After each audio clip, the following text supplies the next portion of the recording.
Good morning, students.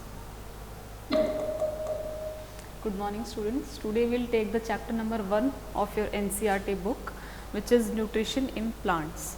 First of all, we should learn about the what is nutrients. ठीक है, जो nutrition हम लेते हैं उसमें क्या क्या nutrients present होते हैं. For example, क्लास 6 में आपने पढ़ा होगा कि हमारे फूड के अंदर कुछ कंपोनेंट्स होते हैं, ठीक है, इंपॉर्टेंट कंपोनेंट्स जो कि हमें एनर्जी प्रोवाइड करते हैं या फिर हमारी बॉडी में जो वर्किंग होती है, फंक्शनिंग होती है, उस फूड की यूटिलाइजेशन होती है, किस फॉर्म में होती है, तो होती है in the components of food, जिन्हें हम न्यूट्रिएंट्स कहते हैं. अब न्यूट्रिएंट्स होते हैं कार्बोहाइड्रेट होता है, प्रोटीन्स होता है, फैट्स होता है, विटामिन्स एंड मिनरल्स होता है. इसमें से जो फर्स्ट 3 जो न्यूट्रिएंट्स हैं they are required in the macro amount. ये हमें ज़्यादा अमाउंट में चाहिए होते हैं हमारी बॉडी में, और विटामिन्स और minerals they are needed in the micro amounts. ये बहुत ही कम अमाउंट में चाहिए होते हैं. Next is what is nutrition. ठीक है, न्यूट्रिशन सबसे पहले हम पढ़ेंगे, पहले न्यूट्रिशन क्या होता है, उसकी डेफिनेशन क्या होती है. Next will take the types of nutrition, that is autotrophic nutrition और heterotrophic nutrition.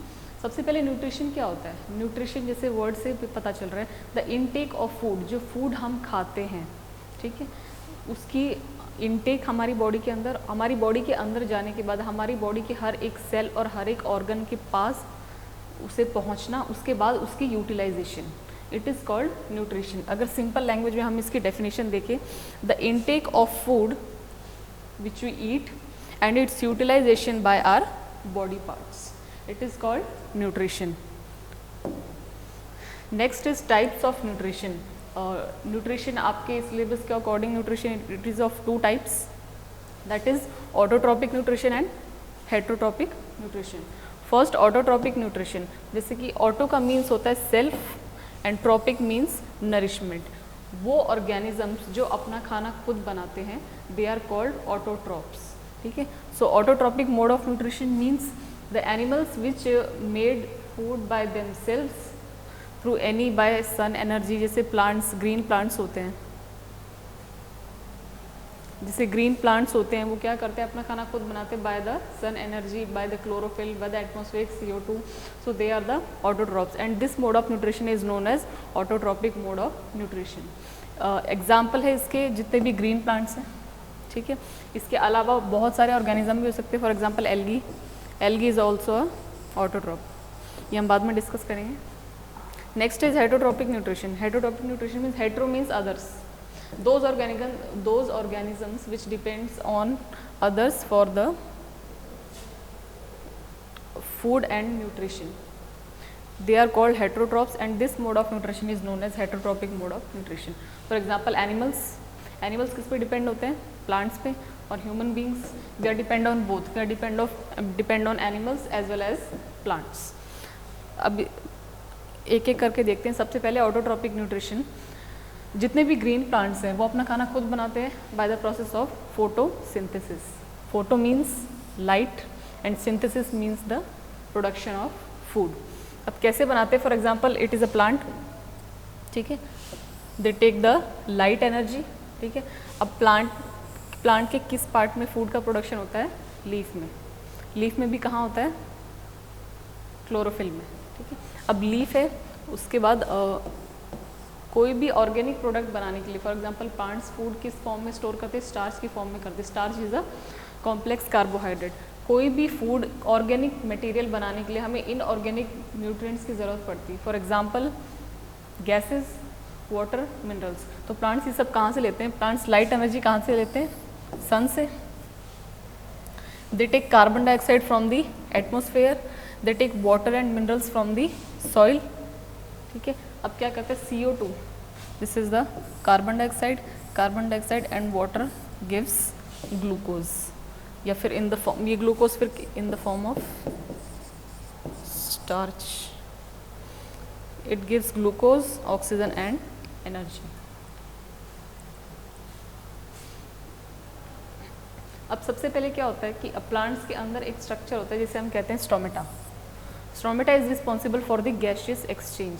For example CO2 atmosphere से एब्जॉर्ब करता है, और after the completion of the photosynthesis the oxygen gas is released. तो गैशियस एक्सचेंज किसके अंदर होता है? स्टोमेटा के अंदर। वाटर एंड मिनरल्स कहाँ से एब्जॉर्ब होते हैं? Through the roots. और प्लांट के अंदर स्टोमेटा के जो एडजेसेंट सेल्स होते हैं उसमें एक ग्रीन कलर्ड पिगमेंट होता है जिसे हम कहते हैं chlorophyll. Chlorophyll is a green coloured pigment which is responsible for the green colour of the leaf और ऑफ द प्लांट। ठीक है, ये लाइट एनर्जी क्या, क्लोरोफिल का काम क्या होता है? जो लाइट एनर्जी है उसे एब्जॉर्ब करके किस में कन्वर्ट करना है? Chemical energy. Chemical energy for example in the form of food या फिर स्टार्च। ठीक है, this is the process of photosynthesis. और ये क्या है इसकी chemical equation? Carbon dioxide plus water in the presence of sunlight and chlorophyll gives glucose, oxygen and energy. Energy release हो रही है, इसका मतलब it is an exothermic process. जिस रिएक्शन में एनर्जी रिलीज हो उसे हम कहते हैं एक्सोथर्मिक प्रोसेस। नेक्स्ट हम देखिए स्ट्रक्चर ऑफ स्टोमेटा। सबसे पहले देखिए बीच में ये क्या है? This is the stomatal pore, छेद जिसे हम कहते हैं। Stomatal pour it is responsible for the gaseous exchange. ठीक है, स्टोमेटा के जो एडजेसेंट सेल्स होते हैं, ठीक है, जिसकी वजह से स्टोमेटा की ओपनिंग और क्लोजिंग होती है, उसे हम कहते हैं guard cells. They are responsible for the opening and closing of the stomata. Opening and closing कैसे होती है? जैसे वाटर एंटर करता है गार्ड सेल्स में, ठीक है, बाय द रूट्स। रूट से एब्जॉर्ब होकर वाटर जब लीफ में पहुंचता है और वो गार्ड सेल्स में एंटर करता है, तो ये सेल्स क्या है? They become turgid. ठीक है, the turgidity of the cell makes this stomatal pore to open. ठीक है, इसका रिवर्स कर दो, जब वाटर इससे रिलीज हो जाता है उसके बाद क्या होता है? ये क्या हो जाते हैं? सेल्स कैसे हो जाते हैं? फ्लेसिड। तो फ्लेसिड सेल से क्या होता है? ये स्टोमेटल पोर क्या हो जाता है? क्लोज हो जाता है, ये अपनी टर्जिडिटी खो देते हैं। नेक्स्ट इज गार्ड सेल के एडजेसेंस कुछ और सेल्स प्रेजेंट होते हैं जिन्हें हम कहते हैं मीजोफिल सेल्स। अब जो क्लोरोफिल होता है वो कहाँ प्रेजेंट होता है? They are present in the guard cells. ठीक है, this is the structure of stomata and this is stomata. अगर फंक्शन कोई पूछे तो स्टोमेटा का फंक्शन क्या होता है, तो the function of the stomata is to exchange the atmospheric gases to the oxygen. ठीक है, नेक्स्ट इज ऑटोट्रोपिक न्यूट्रिशन का एक और एग्जाम्पल है एल्गी। ठीक है, एल्गी हम नॉर्मली देखते हैं जो पॉन्ड्स एंड लेक्स होते हैं उनके ऊपर एक ग्रीन कलर की लेयर होती है, that is the algae. Algae normally it grows in the stagnant water. Stagnant means रुका हुआ, एक जगह रुका हुआ पानी, वहीं पे एल्गी ग्रो करते हैं। They are green in colour, that's why they are autotrophic in nutrition. इसके अलावा कि जो ग्रीन प्लांट्स होते हैं वो तो फोटोसिंथेसिस एग्जिबिट करते ही हैं, लेकिन जो कुछ प्लांट्स होते हैं जिनका कलर होता है येलो, ऑरेंज, रेड, सो उनके अंदर फोटोसिंथेसिस कैसे होता है या कौन सा पिगमेंट होता है? इसका आंसर ये है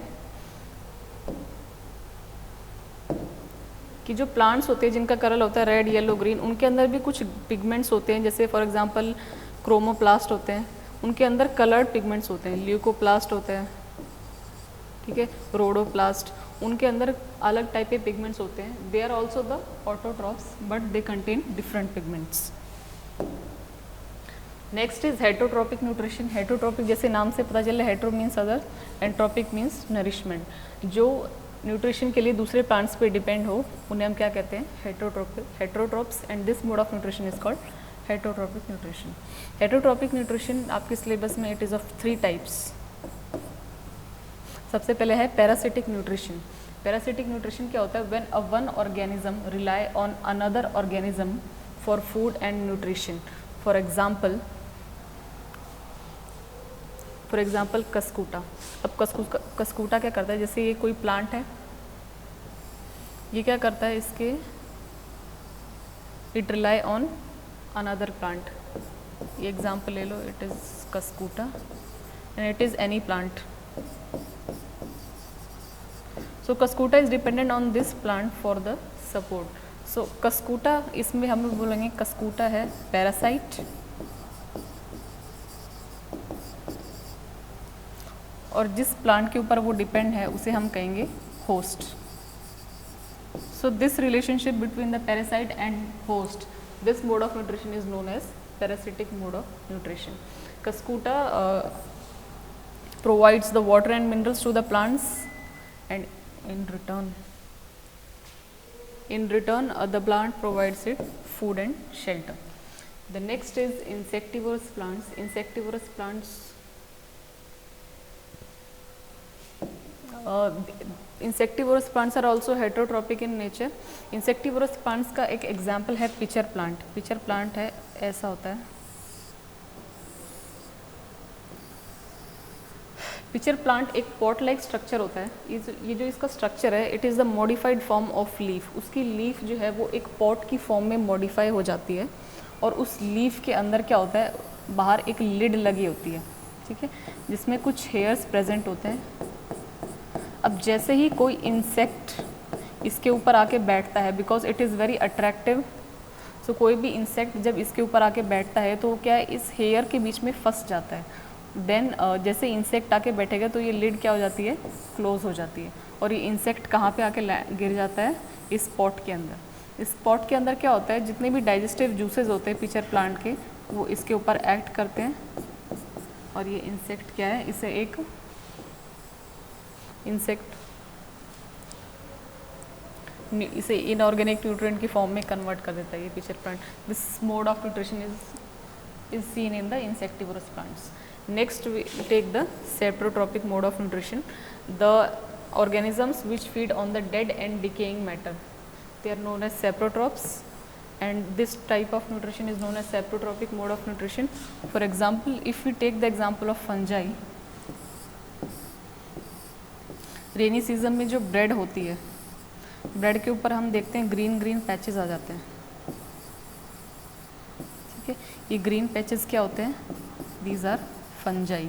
bread is what, it is a dead material. अब जो सेप्रोट्रॉप्स होते हैं वो क्या करते हैं, they release the digestive juices on the dead and decaying matter. उस मैटर को एक सोल्यूशन की फॉर्म में कन्वर्ट करते हैं, then absorb is through the, और फिर उसे एब्जॉर्ब करते हैं through the body surface. This mode of nutrition is known as saprotrophic mode of nutrition. Apart from the autotropic and heterotropic nutrition, we have the symbiotic relationship. Symbiotic relationship होता है जिसमें when both the organisms are benefited. कोई भी दो organism है, for example अगर lichens का हम एग्जांपल लें, lichens is the combination of algae and fungi, ठीक है। जब ये इस एसोसिएशन से क्या है, जो फंजाई है उसे भी एक पॉजिटिव बेनिफिट मिल रहा है, और एल्गी है उसे भी एक पॉजिटिव बेनिफिट मिल रहा है, इसे हम कहेंगे सिम्बायोटिक रिलेशनशिप। एल्गी क्या है, तुम्हें पता है, algae is autotrophic in nutrition, ठीक है। Algae is autotroph, it provides, it makes their food by own, it provide food and shelter to the fungi, and in return the fungi gives in the water and minerals, inorganic nutrition, इसे inorganic nutrient provide करता है to make up the food. The next is rhizobium. Rhizobium it is a bacteria, ये भी एक symbiotic relationship का example है। Rhizobium it is responsible for the nitrogen fixation in the leguminous plants. अब leguminous plants में एक phenomena होता है नाइट्रोजन फिक्सेशन। अब इसमें क्या होता है, rhizobium bacteria it is present in the soil, ठीक है। जो लेग्यूमिनस प्लांट्स होते हैं वो एटमॉस्फेरिक नाइट्रोजन को डायरेक्टली कंज्यूम नहीं कर पाते, तो ये बैक्टीरिया क्या होता है, जब एटमॉस्फेरिक नाइट्रोजन सॉइल के अंदर जाती है तो राइजोबियम बैक्टीरिया उस नाइट्रोजन को एक सॉल्युबल फॉर्म में कन्वर्ट कर देता है। फॉर एग्जाम्पल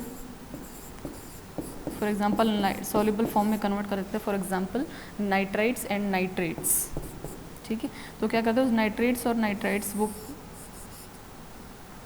उसे प्लांट्स ताकि इजीली एब्जॉर्ब कर सके, इसे हम कहते हैं नाइट्रोजन फिक्सेशन। उसके बाद प्लांट्स उसे अपनी बॉडी फंक्शन के लिए यूज़ करते हैं, फॉर एग्जांपल प्रोटीन्स के सिंथेसिस के लिए यूज़ करते हैं, फिर दोबारा वो एटमॉस्फेयर में रिलीज़ हो जाती है नाइट्रोजन एज अ गैस, फिर सॉइल में जाती है। दिस प्रोसेस कंटिन्यूस, इसे हम कहते हैं nitrogen fixation. It occurs in the leguminous plants. That's it.